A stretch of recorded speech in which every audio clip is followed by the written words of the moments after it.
A race car accelerates on a straight road from rest to a speed of 180 km per hour in 25 seconds. Assuming uniform acceleration of the car throughout, find the distance covered in this time. तो हम यहाँ देख लेते हैं कि हमको question में क्या क्या दिया हुआ है और हमें क्या निकालना है.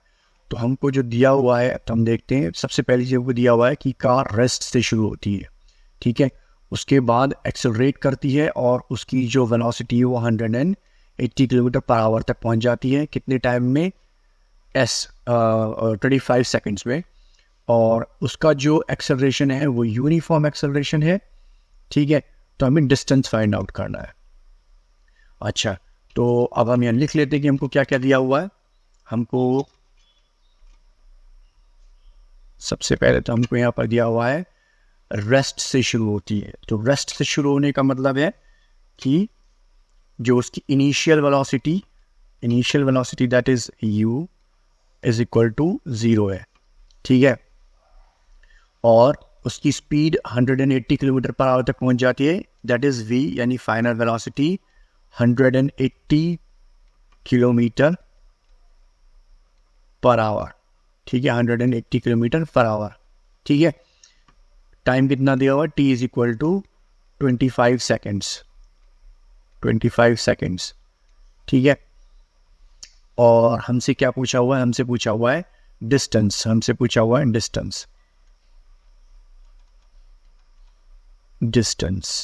डिस्टेंस दैट इज s हमसे पूछा हुआ है. अच्छा, और हमसे बोल रहा है कि भाई ये जो अज्यूमिंग यूनिफॉर्म एक्सेलरेशन, ठीक है, जो एक्सेलरेशन है वो यूनिफॉर्म है. तो क्या इसने हमको कहीं क्वेश्चन में एक्सेलरेशन दिया हुआ है? तो हम देखते हैं क्वेश्चन में कहीं एक्सेलरेशन इसने हमको नहीं दिया हुआ है, ठीक है.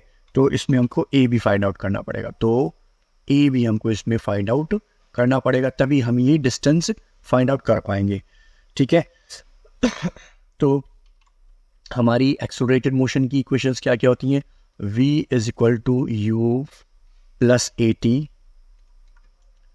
s is equal to ut plus half at square,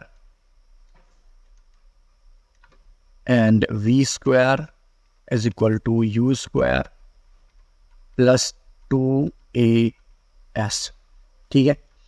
अब हम यहाँ देखते हैं कि हम क्या निकालना है. सबसे पहले हम डिस्प्लेसमेंट तभी निकाल सकते हैं या डिस्टेंस हम s तभी फाइंड आउट कर सकते हैं जबकि हमारे पास a हो, ठीक है. क्योंकि आप देख सकते हो इन सभी इक्वेशंस में a का यूज़ हुआ है, ठीक है.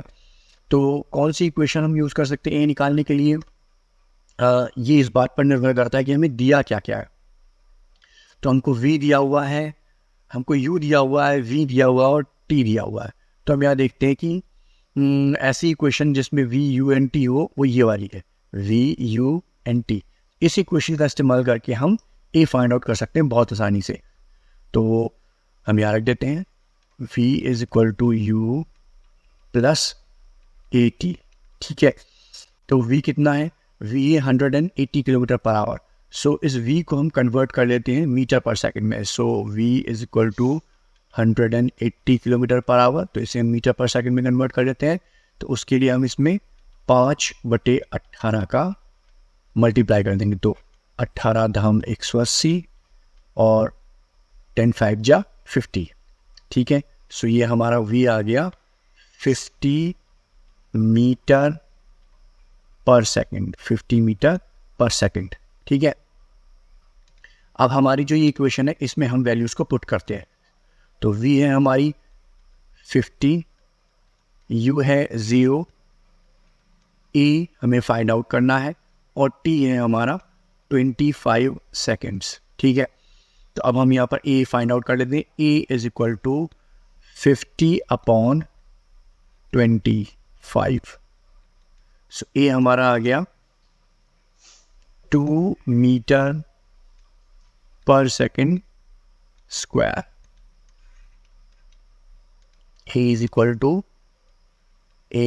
To 2 metre per second square. अब हमारे पास a आ गया है. अब हम डिस्टेंस निकालने के लिए तैयार हैं. सो डिस्टेंस निकालने के लिए हम इस इक्वेशन का भी इस्तेमाल कर सकते हैं और इस इक्वेशन का भी इस्तेमाल कर सकते हैं दोनों में से किसी का भी कर सकते हैं। बट चूंकि हमारे पास टाइम भी है, ए भी है और यू भी है, तो हम डायरेक्टली इसी इक्वेशन का इस्तेमाल कर लेते हैं, क्योंकि इसमें हमको इस इक्वेशन को एडजस्ट करना पड़ेगा। तो उससे बेहतर है कि हमारे पास जो डायरेक्ट इक्वेशन है हम उसका इस्तेमाल कर लें। तो S is equal to u t plus half a t square. तो S is equal to u की जगह 0, टी की जगह 25 प्लस हाफ ए की जगह 2 और टी की जगह 25 का स्क्वायर।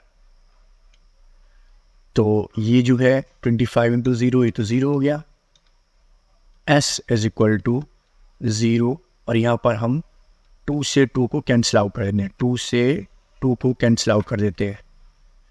और 25 का स्क्वायर 25 का स्क्वायर होता है 625, ठीक है। तो S is equal to 625 metre. ये है हमारा रिक्वायर्ड आंसर। अगर आपको क्वेश्चन समझ में आया हो तो please like share subscribe. Thank you.